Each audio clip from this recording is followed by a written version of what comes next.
ইনকলাব মঞ্চের মুখপাত্র শহীদ ওসমান বিন হাদির নিহত হওয়ার ঘটনায় ঝালকাঠিতে আজকে কিন্তু আবারও সড়ক অবরোধের কর্মসূচি দেখেছে স্থানীয় ছাত্র জনতা।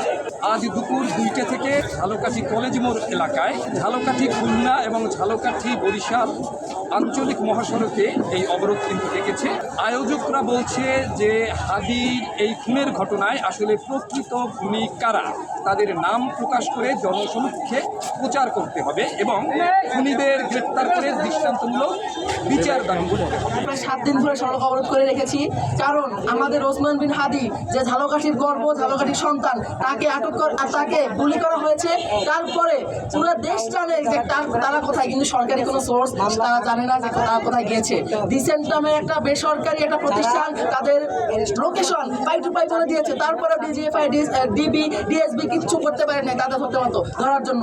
এবং এখন পর্যন্ত বাংলাদেশ সরকার ক্লিয়ার করেনি যে তারা কোথায় আসলে, আদতে ভারতে নাকি বাংলাদেশে, না কোথায় অবস্থান করছে, এবং কোনো আমরা সংবাদ পাইনি। এই হত্যাকারীকে না ধরা হয় স্যার, হত্যাকারীর সাথে কারা কারা জড়িত ছিল, পরিকল্পনাকারী স্যার, অর্থ যোগানকারী, তাদের পলায়নে সহায়তা করি স্যার, সকলকে যেদিন স্যার ধরা হবে টোটাল চক্রকে স্যার, সেদিন আমরা এই কলেজ মোড় ছেড়ে চলে যাব স্যার। আমি আপনাদের কথা হিসাব শুরু করব। আমি করব এই করে বললাম যে আপনি আমি বললাম তো যে আপনি কনফিডেন্স দিতে পারেন যে আমি তাদের বিরুদ্ধে ব্যবস্থা নিব।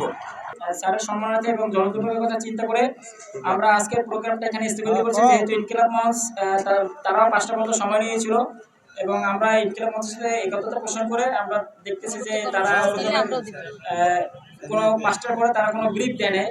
তো যদি ব্রিফ দিত তাহলে আমরা ওরকমের কাজ করতাম। 72 ঘন্টা সময় দিয়েছে আন্দোলনকারীরা। 72 ঘন্টার মধ্যে সুনির্দিষ্ট কোনো তথ্য পাওয়া না গেলে আবারও কিন্তু তারা অনির্দিষ্টকালের জন্য এখানে আসবেন।